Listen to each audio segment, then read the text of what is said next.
Mao ni ang outlet nako sa ako ang pispan nga ako ang buhian og tilapia. Mao ni karon nga manumano lang gid ni nga trabaho. Kay wa man ko'y makinaryas, wa ko'y mga bakho. Ako ang ikaw sa akong asosasyon sa mong grupo. Kay daghan ra banin tilapia nga amo ang kanon buhion diri nga kauban ako duha ra taon mi diri trabaho kay ako ang mga kauban to pila ang trabaho ani karon nga kuan di mano lang gini siya kay kuan man gyud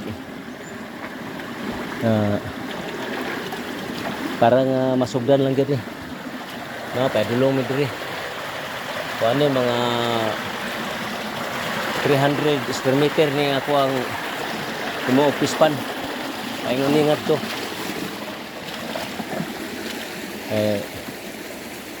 secondary income ba. Okay, mao ni akong ipakita nyo ka farmers.